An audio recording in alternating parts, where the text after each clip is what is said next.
దేవుని పరిశుద్ధ నామమునకు మహిమ కలుగునుగాక. చేరువచ్చిన మీ అందరికీ మన ప్రభువును రక్షకుడైన యేసుక్రీస్తు శ్రేష్టమైన నామములో నా ప్రత్యేకమైన వందనాలు తెలియజేస్తున్నాను. కొద్ది నిమిషాలు దేవుని యొక్క వాక్యాన్ని దేవుని వాక్యపు వెలుగులో పరిశుద్ధాత్మ దేవుని సహాయంతో నేర్చుకోవడానికి ప్రయత్నం చేద్దాం. మనము పేతురు రాసిన 2వ పత్రికను ధ్యానం చేస్తూ ఉన్నాం. 2వ అధ్యాయాన్ని మనం ముగించుకున్నాం గత వారం. ఈ వారం 3వ అధ్యాయంలో ఉన్నటువంటి కొన్ని మాటలు మనం నేర్చుకోవడానికి ప్రయత్నించేద్దాం. చూడండి, పేతురు రాసిన 2వ పత్రిక 3వ అధ్యాయము 1 నుండి 8 వచనాలు. ప్రియులారా, ఈ 2వ పత్రిక మీకు ఇప్పుడు వ్రాయిచున్నాను. పరిశుద్ధ ప్రవక్తల చేత పూర్వమందు పలకబడిన మాటలను ప్రభువైన రక్షకుడు మీ అపోస్తలుల ద్వారా ఇచ్చిన ఆజ్ఞను మీరు జ్ఞాపకము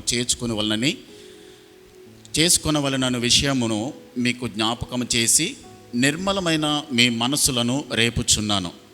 అంత్యదినములలో అపహాసకులు అపహసించుచు వచ్చి తమ స్వకీయ దురాశల చొప్పున నడుచుకొనుచు ఆయన రాకడను గూర్చిన వాగ్దానమేమాయను పితరులు నిద్రించినది మొదలుకొని సమస్తమును సృష్టి ఆరంభమున్నట్టే నిలిచియున్నదే అని చెప్పుదురని మొదట మీరు తెలుసుకొనవలెను. ఏలయనగా పూర్వము నుండి ఆకాశం ఉండెననియు నేలలో నుండి నీళ్ల వలనను సమకూర్చబడిన భూమియు దేవుని వాక్యము వలన కలిగిననియు వారు బుద్ధిపూర్వకముగా మరతురు. ఆ నీళ్ల వలన ఇప్పుడున్న లోకము నీటి వరదలో మునిగి నశించెను. అయితే ఇప్పుడున్న ఆకాశమును భూమియు భక్తిహీనుల తీర్పును నాశనమును జరుగు దినము వరకు అగ్ని కొరకు నిలువ చేయబడినదై అదే వాక్యము వలన భద్రము చేయబడి ఉన్నది. ప్రియులరా, ఒక సంగతి మర్చిపోకుడి. ఏమనగా ప్రభు దృష్టికి ఒక దినము 1000 సంవత్సరముల వలెను, 1000 సంవత్సరములు ఒక దినము వలెను ఉన్నవి. తలలు వంచి ప్రార్థన చేద్దాం. ప్రేమ కలిగిన మా ప్రియ పరలోకపు తండ్రి, మీ శ్రేష్టమైన ఘనమైన మహోన్నతమైన నామమునకు వందనాలు, స్తోత్రాలు, స్తుతులు చెల్లిస్తున్నాం ప్రభా. చీకటిలో ఉన్న మమ్ములను ఆశ్చర్యకరమైన మీ వెలుగులోనికి మమ్మలను పిలిచిన నమ్మదగిన దేవుడవు. కృప వెంబడి కృప చేత మమ్మలను బలపరిచి ఆదరించినైనా మీ కనికరం చొప్పున కాపాడుతూ ఎన్నో మేలులు మా బ్రతుకులో జరిగిస్తూ ఈ ఆదివారపు దినమున మేమందరము మీ సన్నిధిలో చేరి స్తుతించి ఆరాధించి గణపరచడానికి మీ కృప మాకిచ్చినందుకే స్తోత్రాలు. ఈ సమయంలో నాయన మీ 2వ రాకడ యొక్క ప్రాముఖ్యత ఏమై ఉన్నదో నాయన మీ వాక్యములో నుండి మేము ఈరోజు ధ్యానం చేయడానికి మీ పాద సన్నిధికి మేము వస్తూ ఉన్నాం. మీ రాకడ మా ఆత్మీయ జీవితమునకు విశ్వాసానికి ఎంత ప్రాముఖ్యమైనదో ప్రభా పేతురు గారి ద్వారా తండ్రి నేను మీరు రాసి ఉంచినటువంటి లేఖనాల ఆధారాన్ని బట్టి మీకు స్తోత్రాలు. తండ్రి, మీరు మాకు బోధకుడిగా ఉండి మాకు నేర్పించండి. మా విశ్వాస జీవితాన్ని సరిచూసుకుని సరిదిద్దుకుంటూ నాయన మీలో నిలిచి మిమ్మల్ని వెంబడించడానికి మీ రాకడలో మేము ఎత్తబడే గుంపులో ఉండేటువంటి కృపను ఈ ప్రార్థనలో ఏకీభవిస్తున్న మాకందరికీ అనుగ్రహించుమని యేసయ్య నామములో ప్రార్థించి వేడుచున్నాను మా పరమ తండ్రి, ఆమేన్. చదవబడిన వాక్య భాగాన్ని ఆధారం చేసుకుని కొన్ని మాటలు మనం ధ్యానం చేయడానికి ప్రయత్నించేద్దాం. గతించిన 2 వారాలుగా మనము అబద్ధ బోధల గురించి, అబద్ధ బోధకుల గురించి, వాళ్ళు ప్రవర్తన ఎలా ఉంటుంది, వారు దేవుని వాక్యాన్ని పట్టుకుని మన దగ్గరికి వస్తారు, కానీ అసత్యాన్ని వారు మనకు పరిచయం చేసి మనము సత్యములో ఉన్న మనలను పూర్తిగా సత్యంలో నుండి తొలగిపోయే విధంగా చేసి మనలను పరలోకము పూర్తిగా పోగొట్టుకునేటువంటి స్థాయికి వాళ్ళు తీసుకుని వెళ్తారనేటువంటి సత్యాన్ని మనం గత వారం మనం నేర్చుకోవడం జరిగింది. ఈ పేతురు రాసినటువంటి ఈ 2వ పత్రికలో అపోస్తలుడైనటువంటి పేతురు గారు ఏమని రాస్తున్నాడని అంటే, మనము చదువుకున్నటువంటి లేఖన భాగంలో 2 అంశాలు మనం ప్రాముఖ్యంగా గమనించాలి. మనము ఏ దేవుణ్ణి అయితే ఆరాధిస్తున్నామో, ఏ దేవుణ్ణి అయితే మనం పూజిస్తున్నామో ఆ దేవుడు ప్రేమ గలవాడు. మనము ఏ దేవుణ్ణి అయితే ఆరాధిస్తున్నామో ప్రేమగల దేవుడు మాత్రమే కాదు, కానీ అదే సందర్భంలో ఆయన పరిశుద్ధుడు.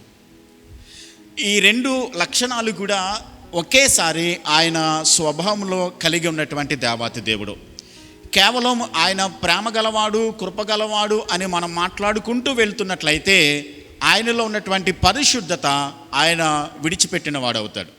కానీ ఆయన ఎప్పుడు పరిశుద్ధతను విడిచిపెట్టే దేవుడు కాదు, అలాగని కృపను విడిచిపెట్టే దేవుడు కాదు.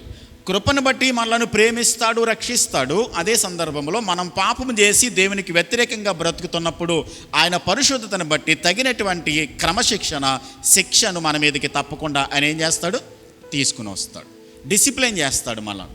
ఎందుకనంటే ఆయన పరిశుద్ధుడు కాబట్టి ఆయన పిల్లలమని చెప్పుకుంటున్న మనందరము కూడా పరిశుద్ధంగా ఆయన చెప్పినటువంటి మార్గంలో మనము జీవించవలసిన అవసరత ఉంది అనేటువంటి సత్యాన్ని వాక్యం మనకి స్పష్టంగా నేర్పిస్తుంది.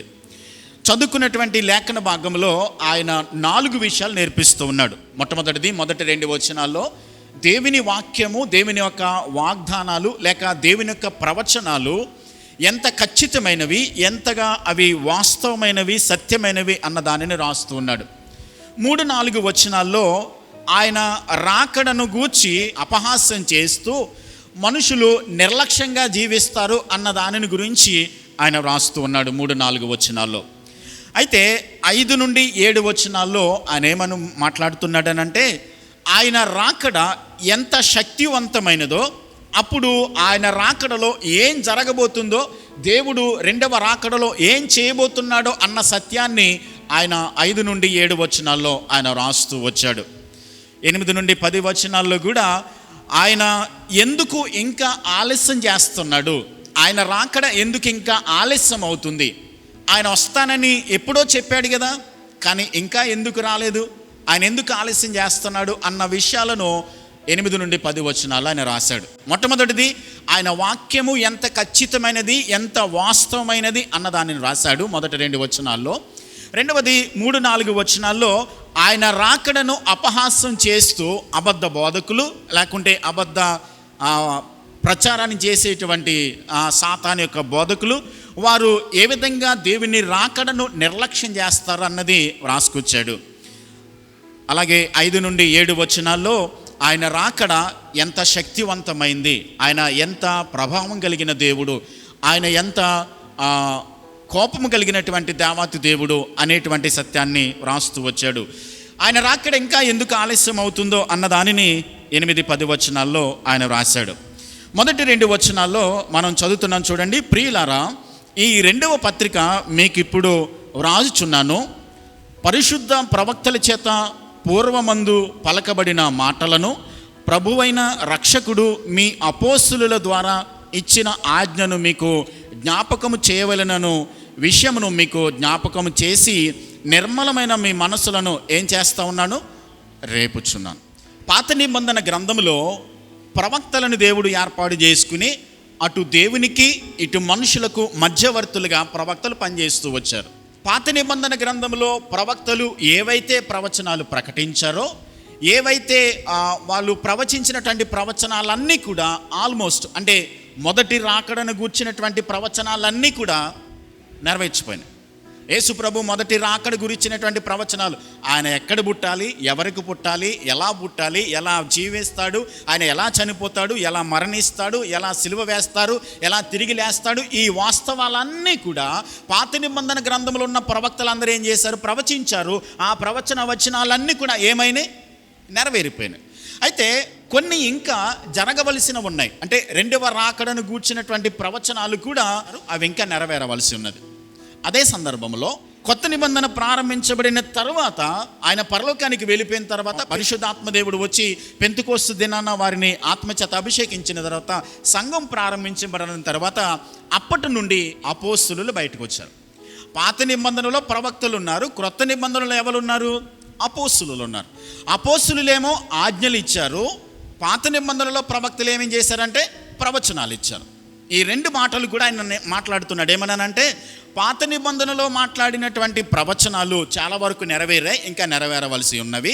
క్రొత్త నిబంధనలో ఇచ్చినటువంటి అపోస్తులు ఇచ్చినటువంటి ఆజ్ఞలు అనుసరిస్తూ ప్రాముఖ్యంగా మనము దేవుని రాకడ కొరకు సిద్ధపడాలి అన్న ఉద్దేశంతో వీటిని మరలా మీకు జ్ఞాపకం చేయడం, మరలా వాటిని గుర్తు చేయడం, వాటిని మరలా మీకు ఒక్కొక్కసారి వాటిని మీకు గుర్తుకు తీసుకుని రావడం నా బాధ్యత అని ఆయన మాట్లాడుతున్నాడు. ఒక మాట గుర్తుపెట్టుకోవాలి, పాత నిబంధనలో ప్రవక్తలు మాట్లాడిన ప్రవచనాలు కానివ్వండి, క్రొత్త నిబంధనలో అపోస్తులు ఇచ్చినటువంటి ఆజ్ఞలు కానివ్వండి, ఇవి కేవలం మనుషులు మాత్రమే మాట్లాడినవి కాదు. ఎవరి ద్వారా రాయబడ్డాయి ఇవన్నీ? చూడండి, పేతురు రాసిన ఆ 2వ పత్రికలోనే మనము 20వ వచనం, మొదటి అధ్యాయము 20వ వచనం, ఒకడు తన ఊహను బట్టి చెప్పుట వలన లేఖనములో ఏ ప్రవచనము పుట్టదని మొదట గ్రహించుకొనవలెను. అంటే ఒక ప్రవచనము చెప్పినా, ఒక ఆజ్ఞ చెప్పినా అది ఖచ్చితంగా ఎవరిని బట్టి అది కలిగిందనమాట? మనుషుల ఊహలను బట్టి, మనుషుల ఇచ్చను బట్టి, మనుషుల ఆలోచనలు బట్టి. వాళ్ళు ఏదో అనుకున్నారు కాబట్టి అది చెప్పాలని చెప్పలా. ఎలా చెప్పగలిగారు? దేవుని యొక్క ఆలోచనను బట్టి. 21వ వచనంలో, ఏలయనగా ప్రవచనం ఎప్పుడునూ మనుషుని ఇచ్చను బట్టి కలగలేదు కానీ మనుషులు పరిశుద్ధాత్మ వలన, అంటే పరిశుద్ధాత్మ శక్తి ద్వారా ప్రేరేపించబడిన వారై దేవుని మూలముగా వాళ్ళు ఏం చేశారు? ప్రవచనాలు చెప్పారు. అంటే పాత నిబంధనలో వ్రాయబడిన ప్రవచనాలు, క్రొత్త నిబంధనలో వ్రాయబడినటువంటి ఆజ్ఞలు, ఇవన్నీ కూడా ప్రవక్తలు, అపోస్తులు కూడా సమానమే. ఎందుకు సమానం? వ్రాయించింది ఎవరు? పరిశుద్ధాత్మ దేవుడు. కాబట్టి దేవుని ఆత్మ ద్వారా ప్రేరేపించబడి వ్రాశారు అపోస్తులు, ప్రవక్తలు. కాబట్టి వాళ్ళిద్దరూ కూడా ఒకే ఆత్మచేత ప్రేరేపించబడి వ్రాశారు. కాబట్టి వాళ్ళిద్దరూ సమానమే అని నేర్పిస్తూ ఉన్నాడు.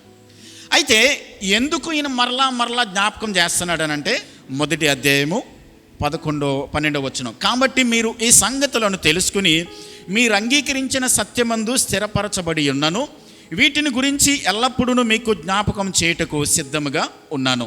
మరియు మన ప్రభువైన యేసుక్రీస్తు నాకు సూచించిన ప్రకారము నా గుడారమును త్వరగా విడిచిపెట్టవలసి వచ్చునని ఎరిగి నేను ఈ గుడారములో ఉన్నంత కాలము ఈ సంగతులను జ్ఞాపకం చేసి మిమ్మును రేపుట న్యాయమని ఏం చేస్తూ ఉన్నాడు? ఆయన ఎంచుకొనిచున్నాడు. ఆయన ఏమంటున్నాడనంటే, దేవుని రాకడ ఎంత ప్రాముఖ్యమైనదో అనే దానిని మనలను ప్రోత్సహించడానికి, ఎంకరేజ్ చేయడానికి మనము ఈ పాత నిబంధన ప్రవక్తలు, ఈ క్రొత్త నిబంధనలో ఇవ్వబడినటువంటి ఆజ్ఞలన్నిటిని కూడా మీరు జ్ఞాపకం చేసుకుని నిర్మలమైన మనస్సుతో వాటన్నిటిని కూడా మీరు జాగ్రత్త కలిగి ఉండండి, రాకడ కొరకు సిద్ధపడి ఉండండి అని చెప్పి ఆయన మాట్లాడుతున్నాడు. ఎందుకు సిద్ధపడమంటున్నాడు అని అంటే, చూడండి, మొదటి యోహాను పత్రిక 2వ అధ్యాయము 18వ వచనం, చిన్నపిల్లలారా ఇది కడవరి గడియ, క్రీస్తు విరోధి వచ్చునని వింటిరి కదా, ఇప్పుడు అనేకులైన క్రీస్తు విరోధులు బయలుదేరి ఉన్నారు, ఇది కడవరి గడియ అని దీని చేత ఏం చేస్తూ ఉన్నాం? తెలుసుకుంటాం. ఈయన ఏమంటున్నాడు అని అంటే, యేసుక్రీస్తు ప్రభువు పరలోకానికి వెళ్ళినటువంటి రోజు మొదలుకొని నెక్స్ట్ రోజు నుంచి కూడా ఏం ప్రారంభించబడింది? అంత్యకాలం ప్రారంభించబడింది. ఏ రోజైనా సరే, ఏ గంటలోనైనా సరే వెళ్ళిన ఆయన మరలా ఏం చేస్తాడు? తిరిగి రాబోతున్నాడు.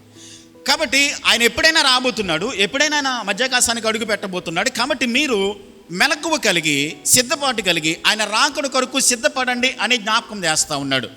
జ్ఞాపకం చేస్తూ ఇది కడవరి గడియ. మనం అనుకోవచ్చు, ఆయన ఎప్పుడో చెప్పాడు, ఎప్పుడో వస్తానన్నాడు, కానీ ఇంకా రాలేదు అని చెప్పని మనము నిర్లక్ష్యంగా ఉండడానికి వీలు లేదు. మనము సిద్ధపాటు కలిగి ఉండాలి అని చెప్పని వాక్యం మనకి స్పష్టంగా చెప్తుంది. ఇది చివరి గడియలో ఉన్నాం. కనురెప్పపాటున కడబూర శబ్దం మ్రోగబోతుంది. ఎప్పుడో ఏ గడియో ఆ కడబూర శబ్దం మోగుతుందో ఎవ్వరికీ తెలీదు. కడబూర శబ్దం మోగగానే ఏమవుతుందనంటే సంఘము ఎత్తబడుతుంది.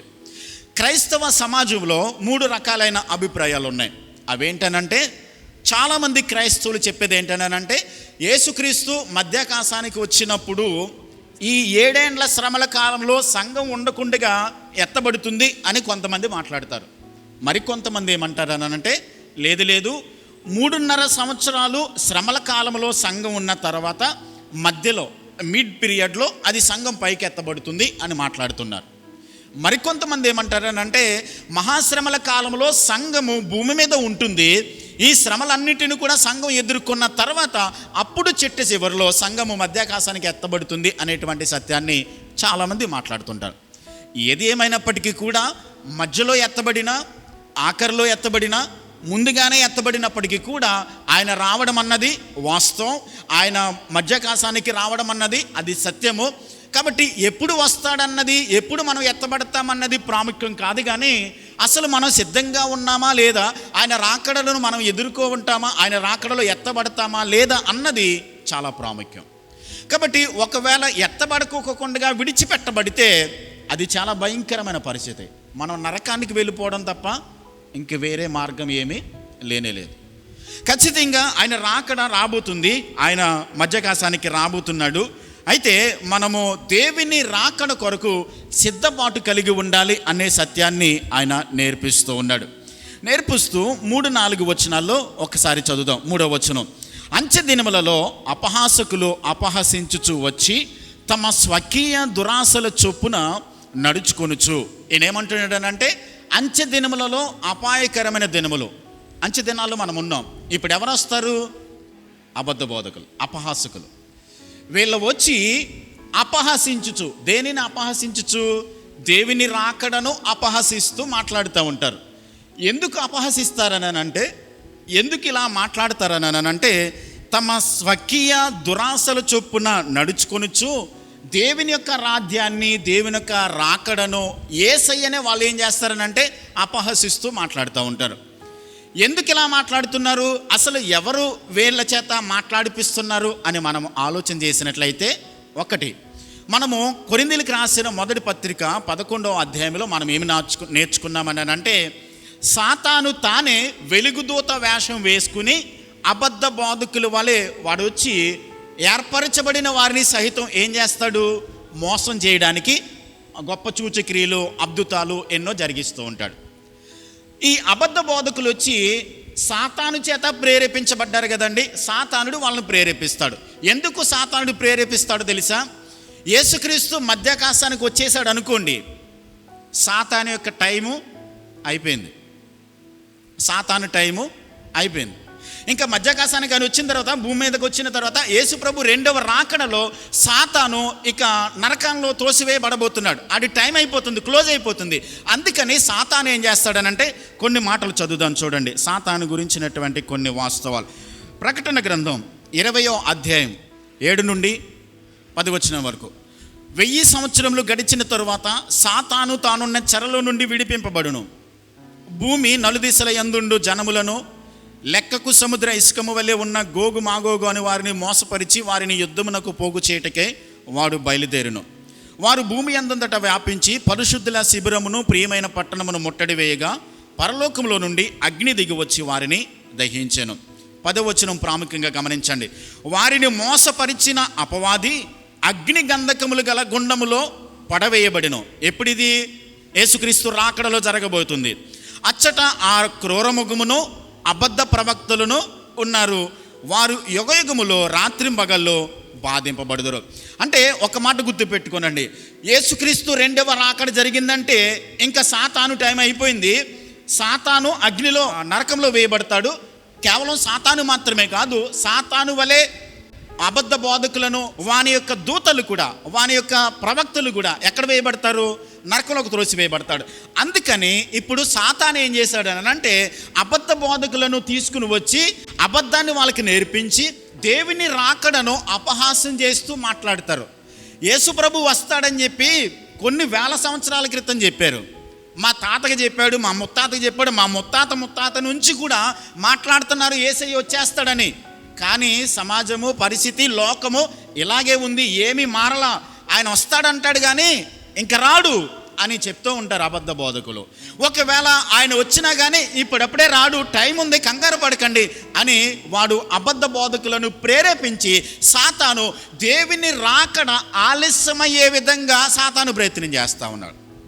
ఎందుకని? వాడి టైం అయిపోతుంది. ఆయన వచ్చేసాడు అనుకోండి, సంఘమంతా సిద్ధపడిపోయారండి, సంఘమంతా కూడా రెడీగా ఉన్నారు. ఇంకా ఆయన వచ్చేసాడంటే సాతాను నరకంలో పడవేయబడతాడు, ఆ టైం అయిపోతుంది. అందుకని వాడి టైం ఇంకా ఎక్స్టెండ్ కావడం కొరకు ఏం చేస్తున్నాడు అంటే, అబద్ధ బోధకుల ద్వారా ప్రవచనాలు చెప్పించి దేవుని రాకడ ఇంకా రాదు, ఏం కాదు, మీరు సిద్ధపడవలసిన అవసరం ఇంకా లేదు, మీరు తినుతూ త్రాగుచు ఇల్లు కట్టుకొనుచు పెళ్లి చేసుకొనుచు ఇవన్నీ కూడా మీ జీవన విధానాన్ని కొనసాగిస్తూనే ఉండండి, టైం ఉంది, కంగారు పడకండి, నెమ్మదిగా ఉండండి అని చెప్తూ ఉంటాడు.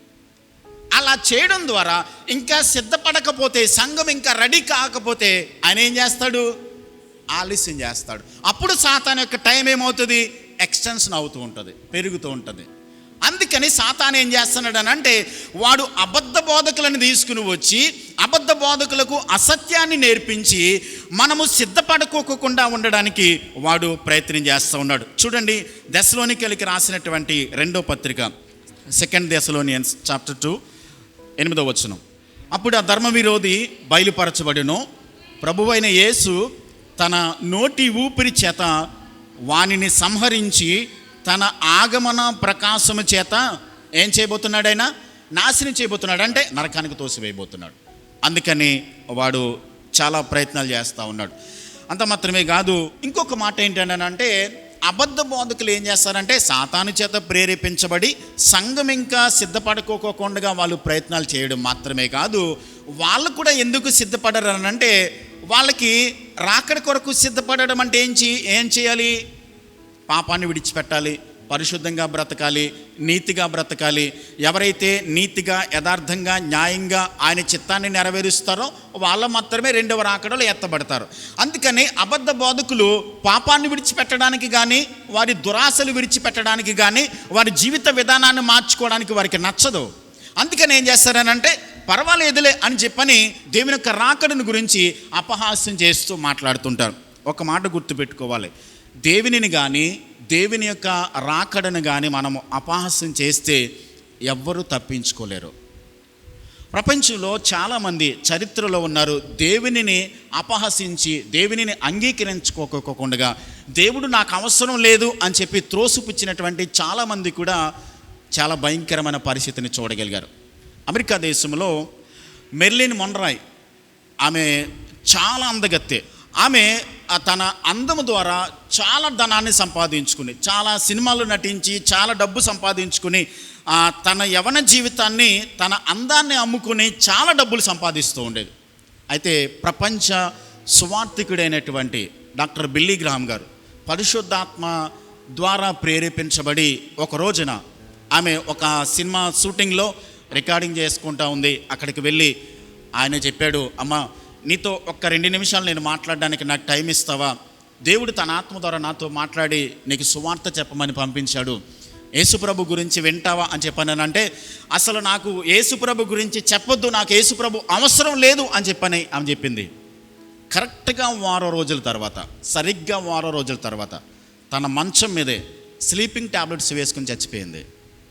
స్లీపింగ్ టాబ్లెట్స్ వేసి ఎందుకు చనిపోయిందని ఎంక్వైరీ చేస్తే డిప్రెషన్లోకి వెళ్ళిపోయి ఆమె చనిపోయింది. అంత మాత్రమే కాదు, మనకి టైటానిక్ ఓడ గురించి మీరు వినే ఉంటారు. థామస్ ఆండ్రూస్ అనేటువంటి ఈ టైటానిక్ ఓడను డిజైన్ చేసినటువంటి వ్యక్తి, అతనేమన్నాడు తెలుసా? ఓడను ప్రారంభించేటువంటి రోజున అప్పటి వరకు కూడా చెక్కలతోనే తయారు చేయబడినటువంటి ఓడలను మెటల్తో తయారు చేశాడు టైటానిక్ ఓడ మొట్టమొదటిసారిగా.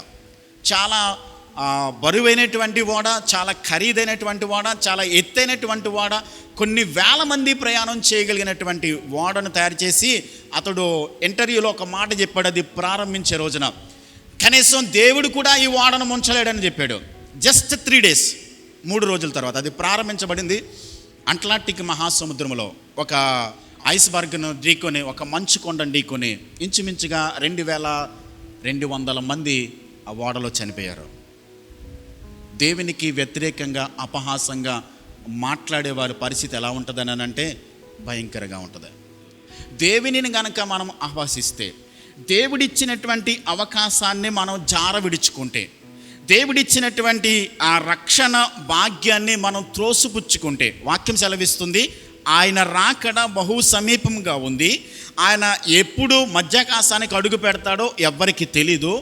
మనము రక్షణ పొందుదాములే, చూద్దాములే, పర్వాలేదు, నా రోజులు బాగానే ఉన్నాయి, పర్వాలేదులే, నా పరిస్థితి అంతా బాగానే ఉంది, వయసులో ఉన్నాను, వయసు అయిపోయిన తర్వాత చూద్దాములే అని అనుకుంటే ఎప్పుడు మన పోకడ జరుగుద్దో, ఎప్పుడు ఆయన రాకడ జరుగుద్దో, ఎప్పుడు మన ఊపిరి ఆగిపోతుందో, ఎప్పుడు ఆయన మధ్యాకాశానికి వస్తాడో ఎవరికి తెలియదు. కాబట్టి కడబూర శబ్దం మోగగానే ఆయన రక్షణలోకి రాకపోతే, ఆయన రాజ్యంలోనికి రాకపోతే త్రోసివేయబడతాం. అక్కడ అగ్ని ఆరదు, పురుగు చావదు, భయంకరమైన పరిస్థితికి మనం వెళ్ళిపోవలసి వస్తుంది. కాబట్టి దేవుని వాక్యం ఏం చెప్తుందనంటే ఆయన రాకడ సిద్ధంగా ఉంది. ఈ రాకడ సమీపంగా ఉన్నదాన్ని పదే దేవుడు మనల్ని ఎందుకు హెచ్చరిక చేస్తున్నాడనంటే ఇంకా దేవుల్లోనికి రావాల్సిన అవసరం ఉంది. పర్లేదులే, చూద్దాంలే, అవసరం లేదులే, ఇప్పుడు కాదులే అని అనుకున్నట్లయితే ఒక మాట, మనము ఇలా నిర్లక్ష్యం చేయడం ద్వారా ఇండైరెక్ట్గా దేవుడిని ఏం చేస్తున్నామో తెలుసా? మనం అపహాస్యం చేస్తున్నాం. నీ రాకడ ఇంకా రాదులే, పర్వాలేదు, నాకు టైం ఉందిలే, నేను ఎంజాయ్ చేయవలసింది ఇంకా ఉందిలే అని చెప్పని మనము దేవునిని అపహాసం చేస్తున్నాం. ఒకవేళ దేవునిని అలాగా ఇండైరెక్ట్గా అపహాసం చేస్తే దేవుడు ఏం చేస్తాడో తెలుసా? సామెతల గ్రంథం 1వ అధ్యాయం 22వ వచనాన్ని చదువుదాం. ఈ మాటలు చదువుతున్నప్పుడు చాలా భయం పుడుతుంది. చాలా భయంకరమైన మాటలు ఇక్కడ వాడబడ్డాయి. ఒక్కసారి చదువుదాం. ఎట్లనగా, జ్ఞానము లేని వారులారా, మీరెన్నాళ్ళు జ్ఞానము లేని వారుగా ఉండగోరుదురు. అపహాసకులారా, మీరెన్నాళ్ళు అపహాస్యము చేయొచ్చు ఆనందింతురు. బుద్ధిహీనులారా, మీరెన్నాళ్ళు జ్ఞానమును అసహించుకుందురు. నా గద్దింపును విని తిరుగుడి, ఆలకించుడి. నా ఆత్మను మీ మీద కుమ్మరించుదును, నా ఉపదేశమును మీకు తెలిపెదను. ఇక్కడ నుంచి జాగ్రత్తగా గమనించండి. నేను పిలువగా మీరు వినకపోతిరి, నా చెయ్యి చాపగా ఎవరునూ లక్ష్య పెట్టకపోయిరి. నేను చెప్పిన బోధ ఏమియు మీరు వెనక త్రోసివేసితిరి, నేను గద్దింపగా లోబడకపోతిరి. కాబట్టి మీకు అపాయము కలుగునప్పుడు నేను నవ్వెదను, మీకు భయము వచ్చినప్పుడు నేను అపహాస్యము చేసేదను. భయము మీ మీదకి తుఫాను వలె వచ్చినప్పుడు, సుడిగాలి వచ్చినట్లు మీకు అపాయము కలుగునప్పుడు, మీకు కష్టమును దుఃఖమును ప్రాప్తించినప్పుడు నేను అపహాస్యము చేసేదను. అప్పుడు వారు నన్ను గూర్చి మొర్రపెట్టెదరు కానీ నేను ప్రత్యుత్తరం ఇయ్యకుందును. నన్ను శ్రద్ధగా వెతికెదరు కానీ నేను వారికి కనబడుకుందును. దేవుడు అంటున్నాడు తెలుసా, నేను పిలిచినప్పుడు, నేను మాట్లాడినప్పుడు రక్షణ పొందమని, దేవుల్లోనికి రామని పదే నా రాకడ సమీపముగా ఉన్నదాన్ని నేను మాట్లాడుతున్నప్పుడు మీరు ఆలస్యం చేస్తే, మీకు కష్టం వచ్చినప్పుడు, మీ మీదకి సుడిగాలి వలె, పెను తుఫాను వలె ఆ సమస్య మగ ఉగ్రత దినం మీ మీదకి వచ్చినప్పుడు మీరు మొర్రపెట్టినట్లయితే నేను వినను అంటున్నాడు. ఒక విషయం తెలుసా, దేవుని రాకడలు ఏం జరగబోతుందో ఒకసారి చదువుదాం. చూడండి, ప్రకటన గ్రంథానికి వెళ్దాం. 19వ అధ్యాయము 17వ వచనం. మరియు ఒక దూత సూర్యబింబములో నిలిచి ఉండుట చూచితిని. అతడు గొప్ప స్వరముతో ఆర్భటించి, రండి, రాజుల మాంసమును, సహస్రాధిపతుల మాంసమును, బలిష్ఠుల మాంసమును, గుర్రముల మాంసమును, వాటి మీద కూర్చుండు వారి మాంసమును, స్వతంత్రులేమి, దాసులదేమి, కొద్దివారిదేమి, గొప్పవారిదేమి, అందరి యొక్క మాంసమును తినుటకై దేవుని గొప్ప విందుకు కూడిరండని ఆకాశ మధ్యమందు ఎగురుచున్న సమస్త పక్షులను ఏం చేశాడు? ఆయన పిలుస్తూ ఉన్నాడు. ఎందుకనంటే ఆయన యుద్ధం చేశాడు. ఆ ప్రజలందరూ కూడా, వారందరూ భయంకరంగా చనిపోయారు. వారి యొక్క శవములు పడి ఉన్నాయి. వాటిని తినడానికి ఆ ఆకాశ పక్షులను ఆయన పిలుస్తూ ఉన్నాడు. అయితే ఆ రోజున చాలామంది కూడా ఏం చేస్తారని అంటే, వాళ్ళు మొర్ర పెట్టుకోవడానికి, వారు పూజించినటువంటి విగ్రహాలకు, వారు మొక్కినటువంటి చెట్లకు, పుట్ల దగ్గరికి వెళ్ళి మమ్మల్ని కాపాడు, మమ్మల్ని రక్షించు, మమ్మలను మా మీద పడండి అని చెప్పని వారు మాట్లాడుతుంటారు. కానీ అవేమి కూడా వాళ్ళకి చేయవు. మరణము వాళ్ళ దగ్గర నుండి చనిపోదామని చెప్పని అనుకుంటారు. కానీ ఆ రోజున మరణము వాళ్ళకి దొరకదు, సంభవించదు. ఆ బాధ తట్టుకోలేక, 7 ఏండ్ల శ్రమల కాలంలో ఆ భయంకరమైనటువంటి ఉగ్రత దినాన్ని తట్టుకోలేక భయంకరంగా ఏడుస్తారు, రొమ్ము కొట్టుకుని ఏడుస్తారు. అయ్యో, మేమెందుకని ఇలాంటి అవకాశాన్ని పోగొట్టుకున్నాం, ఎందుకని ఇలాంటి మేము దేవుడిచ్చినటువంటి ఆ సత్యాన్ని మేము త్రోసిపుచ్చామని చెప్పని ఆ రోజున ఏడుస్తారు. ఆ రోజున ఏడ్చినప్పటికీ కూడా ఏమాత్రమో ప్రయోజనం ఉండదు. దేవుడు ప్రేమ గలవాడే, దేవుడు కృప గలవాడే. అదే సందర్భంలో ఆయన భయంకరుడైన దేవుడు. ఆయన దగ్గరికి వస్తే, ఆయన సమయం ఇచ్చినప్పుడు, ఆయన మనకి అవకాశం ఇచ్చినప్పుడే దేవుని దగ్గరికి వచ్చి రక్షింపబడి దేవుని మార్గంలో గనక మనము రావడానికి ఇష్టపడితే దేవుడు కృపనిస్తాడు, సహాయం చేస్తాడు. లేకపోతే భయంకరమైనటువంటి దినాన్ని మనం చూడవలసి వస్తుంది. చూడండి, 6వ అధ్యాయం 15వ వచనం చదువుదాం. చూడండి, ప్రకటన గ్రంథంలోనే 6వ అధ్యాయం 15వ వచనం. భూరాజులను, గనులను, సహస్రాధిపతులను, ధనికులను, బలిష్ఠులను, ప్రతి దాసుడును, ప్రతి స్వతంత్రుడును కొండ గుహలలోను బండ సందులలోను దాగుకొని సింహాసనాసీనుడై ఉన్న వాని యొక్కయు గొర్రెపిల్ల యొక్కయు ఉగ్రత మహాదినము వచ్చెను, దానికి తాళగలిగిన వాడెవడు? మీరు మా మీద పడి ఆయన సన్నిధిని, గొర్రెపిల్ల ఉగ్రతయు మమ్మును మరుగు చేయబడి అనే పర్వతములతోనూ బండలతోనే ఏం చేస్తారు? ఆ రోజున చెప్తారు. బండల దగ్గరికి వెళ్ళి, పర్వతాల దగ్గరికి వెళ్ళి మా మీద పడిపోండి అని చెప్పని వాళ్ళు వేడుకుంటారు. అవేమి హాని చేయవు. 9వ అధ్యాయం 6వ వచనంలో కూడా ఒక మాట, భయంకరమైన మాట. ఆ దినములలో మనుషులు మరణమును వెదకుదురు కానీ అది వారికి దొరకదు. విషమైనది త్రాగినప్పటికీ కూడా అది వారికి హాని చేయదు. సముద్రంలోకి వెళ్ళిపోయి మునిగిపోయి చనిపోదామని ఈ బాధ తట్టుకోలేక, ఆ మహాశ్రమల కాలంలో తట్టుకోలేక చనిపోదామని చెప్పని ఆత్మహత్య చేసుకోవడానికి ప్రయత్నం చేసినప్పటికీ కూడా వాళ్ళు చనిపోరు. మరణం వాళ్ళకి దొరకదు. ఎందుకనంటే ఆ దేవుడు నియమించినటువంటి సమయము అయిపోయింది, దేవుడు ఇచ్చినటువంటి టైం అయిపోయింది, ఇంకా వాళ్ళకి సమయం అయిపోయింది. కాబట్టి ఆ శ్రమల కాలంలో, ఉగ్రత సమయంలో వాటిని భరించాల్సిందే. ఇంకా వాళ్ళు ఎక్కడికి వెళ్తారో తెలుసా? రెండవ మరణములోనికి వాళ్ళు త్రోసివేయబడతారని వాక్యం సెలవిస్తుంది. పదే పదే నేను ఒక మాటని జ్ఞాపకం చేస్తాను. ఆది కాండము నుండి ప్రకటన గ్రంథం వరకు కూడా నూతన జన్మ అనేటువంటి మాట 8 సార్లు వ్రాయబడింది.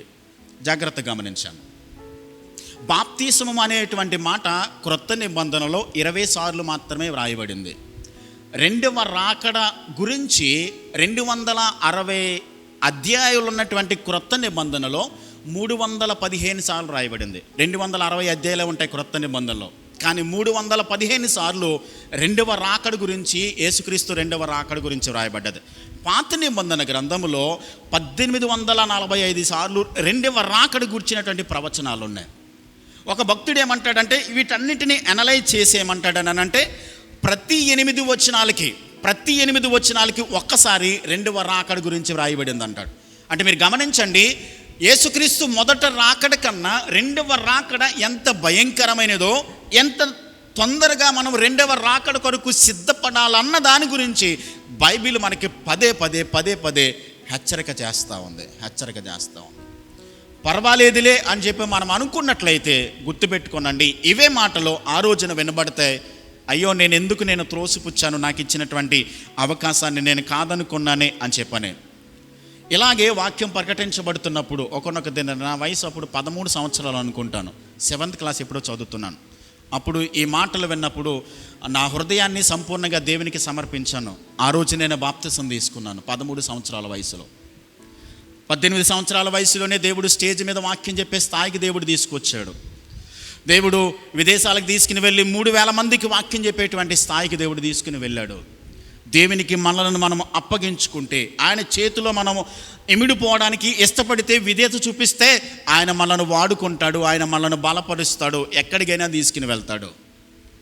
ఆయన రెండవ రాకడలో మనం ఎత్తబడకపోతే, ఎంతగా మనం జీవితం జీవించినప్పటికీ కూడా, ఎంతగా బైబిల్ చదివినప్పటికీ కూడా, ఆయన రాకడలోనికి, ఆయన రాజ్యములో చేర్చబడకపోతే, ఆయనను మనము దేవునిగా అంగీకరించుకోకుండా, ఆయన రాజ్యమునకు, ఆయనకు ఇంటి వెలుపల మనం బయట ఉన్నట్లయితే త్రోసివేయబడతాం, నెట్టివేయబడతాం. మత్తయి సువార్త 25వ అధ్యాయంలో మనం చదువుకుంటాం 10 మంది కన్యకలు కూర్చున్నటువంటి కథను. ఆ ఉపమానాన్ని ప్రభు చెప్పాడు. అంతటా తలుపు వేయబడింది. వాళ్ళు వచ్చి తలుపు కొడతా ఉన్నారు, అయ్యా తలుపు తీయమని. లోపల నుంచి స్వరం వినబడుతుంది, ఎన్నడూ మిమ్మల్ని నేను ఎరగను, నాకు తెలియదు మీరు ఎవరు అన్నాడు. కాబట్టి ఆ మాట మన గురించి మాట్లాడాల్సి వస్తే అది చాలా భయంకరమైనటువంటి పరిస్థితి అని దేవుని వాక్యాన్ని బట్టి హెచ్చరిక చేస్తున్నాను. మారు మనసు పొంది పశ్చాత్తాపడి మన పాపాన్ని ఒప్పుకొని బాప్తిస సాక్షిలోనికి వచ్చి దేవుని నమ్ముకొని దేవుని యొక్క రాజ్యంలోనికి వెళ్ళడానికి నేను ఎమోషనల్ బ్లాక్మెయిల్ చేయట్లేదు, నేను ఎవరిని కూడా బలవంతడ పెట్టట్లేదు. ఖచ్చితంగా దేవుని రాకడ గురించి మాత్రమే నేను మాట్లాడుతున్నాను. నాకు అవసరం లేదు అని చెప్పని అనుకున్నట్లయితే ఒక మాట గుర్తుపెట్టుకోనండి, దేవుడు ఎవరిని బలవంతంగా పరలోకానికి తీసుకువెళ్ళడు. దేవుడు ఎవరిని కావాలని బలవంతంగా నరకానికి దోసేయడు. కావాలని బలవంతంగా నువ్వు రా అని చెప్పి తీసుకెళ్ళడు ఆయన. అవసరం లేదు ఆయనకి. మనం వెళ్ళాలనుకుంటే ఆయన తీసుకెళ్తాడు. కాబట్టి గుర్తుపెట్టుకోవాలి, పదే రెండవ రాకడ గురించి ప్రభు మనతో మాట్లాడుతున్నాడు. పేతురు రాసిన పత్రికలో 3వ అధ్యాయంలో ఆయన పదే ఎందుకు మాట్లాడుతున్నాడనంటే, అపహాసకులు వచ్చి ఈ చివరి దినాల్లో, అంచె దినములలో అపహాసకులు అపహసించుచు వచ్చి తమ స్వకీయ దురాశలు చొప్పున నడుచుకొనుచు ఆయన రాకడను గూర్చిన వాగ్దానం ఏమయ్యను, పితరులు నిద్రించినది మొదలుకొని సమస్తమును సృష్టి ఆరంభమునున్నట్టే నిలిచి ఉన్నదే అని చెప్పుదురు. మొదట మీరు తెలుసుకొనవలెను. ఏలయనగా పూర్వము నుండి ఆకాశముండేననియు, నేళ్లలో నుండి నేళ్ల వలనను సమకూర్చబడిన భూమియు దేవుని వాక్యము వలన కలిగిననియు వారి బుద్ధిపూర్వకంగా ఏం చేస్తారు? మర్చిపోతారు. ఎందుకనంటే వాళ్ళు నిర్లక్ష్యం చేస్తారు, దానిని కాదనుకుంటారు, అవసరం లేదని అని అనుకుంటారు. మనము దేవుని రాకడ గురించి సిద్ధపడాల్సిన అవసరం ఏముంది, దేవుని రాకడ గురించి మాట్లాడుకోవాల్సిన అవసరం ఏముంది అని చెప్పని దానిని వాళ్ళు నెగ్లెక్ట్ చేస్తారు. దానివల్ల ఏమవుతుందని అంటే, కొంతమంది వాళ్ళని వెంబడించే వాళ్ళు కూడా దేవుని రాకడ గురించి వాళ్ళ సిద్ధపాటు కలిగి ఉండరు. కానీ మహాదినము వారి మీదకి వచ్చినప్పుడు అప్పుడు భయపడాల్సి వస్తుంది. దేవుని వాక్యము వలన దేవుడు ఏం చేశాడు? ఈ భూమిని అంతటిని కూడా ఆయన సృష్టించాడు. మనము ఆది కాండంలో చదువుకున్నప్పుడు ఏం చేశాడనంటే, ఆయన నీళ్లను, సముద్రములను, ఆయన నదులను కలుగ చేసి నీటితో నిండి ఉన్నటువంటి ఆ భూమిని దేవుడు ఆరిన నేలగా చేసి నీటిలో నుండి భూమిని ఏం చేశాడు, ఆయన బయటికి తీసుకొచ్చాడు. ఆరిన నేలను, పైన ఆకాశము, క్రింద దానికి భూమి అని పేరు పెట్టి ఆ ఆరిన నేలకు ఆయన భూమి అని పేరు పెట్టాడు. కాబట్టి నేలతో నిండి ఉన్నటువంటి ఈ సృష్టిని ఆయన ఆరిన నేలగా చేసి దానికి భూమి అని చేశాడు. అలాగే హెబ్రీ పత్రిక 11:3 కూడా దేవుని వాక్యము వలన ప్రపంచంలో ఏం చేయబడ్డాయి, నిర్మించబడ్డాయి. దేవుని వాక్యమే సమస్తాన్ని సృష్టించింది. అంటే ఈ జలప్రళయము రాకముందు దేవుడు సృష్టించినటువంటి ప్రపంచము వేరుగా ఉంది. ఆ ప్రపంచంలో రకరకాల జంతువులు, రకరకాల జీవులు బ్రతికాయి. కానీ నోవహు కాలములో ఈ ప్రపంచాన్నంతటిని కూడా దేవుడు జలప్రళయం ద్వారా ముంచివేసిన తర్వాత ఈ పాపపు ప్రపంచములో ఈ పాపపు జీవితాన్ని కొనసాగిస్తున్న వారందరి మీదకు కూడా దేవుడు తన ఉగ్రతను రెండవ రాకడలో ఆయన చూపించబోతున్నాడు. నోవహు కాలములో ఆ ప్రజలందరూ పాపము చేసి ఆ ప్రజలందరూ కూడా దేవుని యొక్క మార్గాలను విడిచిపెట్టి కుడి ఎడమలు మరిచిపోయి వారికి నచ్చిన మార్గంలో నడుస్తున్నప్పుడు ఏ భూమినైతే ఆయన సృష్టించాడో అదే భూమిని అదే నీటి ద్వారా ఏం చేశాడు, ఒకసారి నాశనం చేసేసాడు. మరలా దేవుడు ఏం చేయబోతున్నాడు అంటే, ఈ పాపపు ప్రపంచమైనటువంటి ఈ ప్రపంచాన్ని పూర్తిగా ఆయన దేనికోసం సిద్ధం చేస్తూ ఉన్నాడు, అగ్ని కొరకు సిద్ధం చేస్తూ ఉన్నాడు. ఈ ప్రపంచాన్నంతటిని కూడా ఒకసారి నీటితో ముంచేశాడు ఆయన, రెండవసారి దీనిని అగ్నితో కాల్చవేయబోతున్నాడు. చూడండి, అక్కడే వ్రాయబడి ఉంది చూడండి, 3వ అధ్యాయంలోనే 11వ వచనం చదువుదాం. 10వ వచనం నుండి అయితే బాగా అర్థమవుతుంది. అయితే ప్రభు దినము దొంగ వచ్చినట్లు వచ్చును, ఆ దినమున ఆకాశములు మహాధ్వనితో గతించిపోవును, పంచభూతములు మిక్కటమైన వేండ్రముతో లయమైపోవును, భూమియు వాటి మీదనున్న కృత్యములు ఏమైపోతున్నాయి, కాలిపోబోతున్నాయి. అవన్నీ ఇట్లు లయమైపోవును గనుక ఆకాశములు రవిలుకొని లయమైపోయినట్టు, పంచభూతములు మహావేంద్రముతో కరిగిపోయినట్టు దేవుని దినపు రాకడ కొరకు కనిపెట్టుచు దానిని ఆశతో అపేక్షించుచు మీరు పరిశుద్ధమైన ప్రవర్తనతోనూ భక్తితోనూ ఎంతో జాగ్రత్త గలవారై ఉండాలని వాక్యం మనకి నేర్పిస్తుంది. ఒకనాడు నీటి చేత సమస్తానాన్ని నాశనం చేసేసాడు, రెండవ రాకడలో అగ్ని చేత భూప్రపంచాన్నంతటిని కూడా ఆయన కాల్చివేయబోతున్నాడు. ఒక మాట మనం జ్ఞాపకం చేసుకోవాలి, దేవుని నమ్మినటువంటి వారు, యేసయ్య రాకడలో ఎత్తబడినటువంటి వారు, దేవుని బిడ్డలని సిద్ధపడినటువంటి వారిని ఏం చేస్తాడనంటే, ఈ పాపపు ప్రపంచాన్ని నుంచి వేరు చేసి మధ్యాకాశానికి తీసుకుని వెళ్ళి ఈ పాపపు ప్రపంచాన్నంతటిని కూడా ఆయన అగ్ని చేత కాల్చేసి క్రొత్త ఆకాశాన్ని, కొత్త భూమిని ఆయన సృష్టించబోతున్నాడు. ఎవరి కోసం? ఆయన నమ్మిన బిడ్డల కోసం, ఆయనను వెంబడించే బిడ్డల కోసం, ఆయన కొరకు నీతిగా పరిశుద్ధంగా బ్రతికిన వారికి అందులో నీతి ఉండబోతుంది, అందులో సమాధానం ఉండబోతుంది. ఆ రాజ్యములో నెమ్మది, పరిశుద్ధత, యథార్థత అనేది ఆ రాజ్యంలో ఉండబోతుంది. ఆ రాజ్యము కొరకు సిద్ధపడండి అని పదే మనము హెచ్చరిక చేయబడుతున్నాం. దేవుని వాక్యము ద్వారా ప్రపంచములు సృష్టించబడ్డాయి. దేవుని వాక్యము ద్వారా ఆయన ఈ ప్రపంచాన్ని సృష్టించాడు. సృష్టించిన ప్రభువే మరలా దీనిని నాశనం చేయబోతున్నాడు. ఎందుకు నాశనం చేయబోతున్నాడు? మనుషులు చేసిన భక్తిహీన క్రియలను బట్టి, మనుషులు జీవించినటువంటి అపవిత్రమైనటువంటి ప్రవర్తనను బట్టి, వారి జీవితంలో దేవునికి వారు చోటియ్యనొల్లక వారికి ఇష్టానుసారంగా వాళ్ళు బ్రతికారు కాబట్టి దేవుడు దీనిని ఏం చేయబోతున్నాడు అని అంటే కాల్చివేయబోతున్నాడు. ఒక్కసారి మనం గమనించుకుందాం.